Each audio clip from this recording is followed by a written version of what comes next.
It's 2 a.m. You are 32 years old. You just checked your bank account. You have $14,000 in debt, $4,000 in savings, and a career that pays well but feels like it's slowly eating your life. You think you're too late. You think the people who started in their 20s won the game and you missed the starting gun. But here is the mathematical truth. Your 30s are not a funeral for your wealth. They are the most critical, high leverage decade of your life.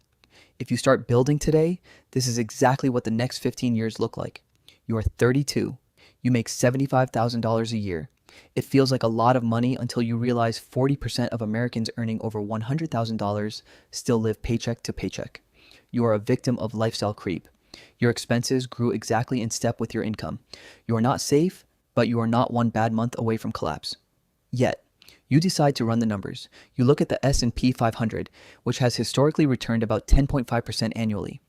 You realize that a 5-year delay, waiting until 35 instead of 30, means you have to invest an extra $220 every single month just to reach the same goal by age 65. The math is brutal, but the math is also your way out. This is year one. You do not get rich this year. You build a floor, you stop the bleeding. You attack that $14,000 of high interest debt like it is a personal enemy. You realize that financial stress isn't always about the numbers. It's about not knowing the numbers. You get obsessive. You realize that being bad with money isn't a personality trait. It is a lack of systems. You set up automation. You set your savings to automatic, pulling money out of your checking account before it can be claimed by something louder, like a new pair of shoes or a weekend trip. The debt is gone. You have a $10,000 emergency fund. You feel unstoppable.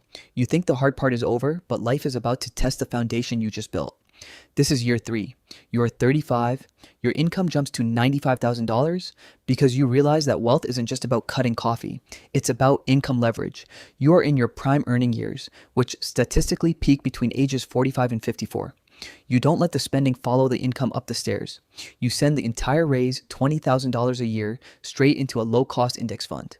Then the crisis hits. It always does. A market crash wipes 20% off your portfolio. Or maybe it's a layoff or a medical bill. The spreadsheet did not model the grief or the fear or the 3 months of pretending the floor was steady. Here's the secret advantage of starting in your 30s. The 25-year-old hasn't seen a real crash. They panic sell. But you are older. You have context. You know that the recovery does not consult your age. It does not know how old you were when you started. It only knows whether you were still holding when it came. You hold. This is year 8. You are 40. The crisis is a distant memory. Your portfolio recovered. And then something magical happened. The math shifted. For the first time, your portfolio made $15,000 in a single year without you lifting a finger. The machine runs whether you're watching it or not. You are no longer making decisions in a 30-day frame. You are thinking in decades. You realize that building wealth has nothing to do with your account balance really. It is the ability to show up for the people you love without it costing you your stability. You are 47. You are 15 years out from the dark bedroom where this started. Your net worth is $580,000. Your debt is zero. You have the relationships, the health, and the optionality that most people never find. You realize the only people who are genuinely too late are the ones who decide that they are and then use the decision as permission to keep waiting. You don't need to wait for Monday. You don't need a bigger paycheck.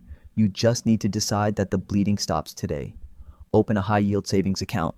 Automate a $200 transfer. Buy a single share of an index fund. The floor starts now.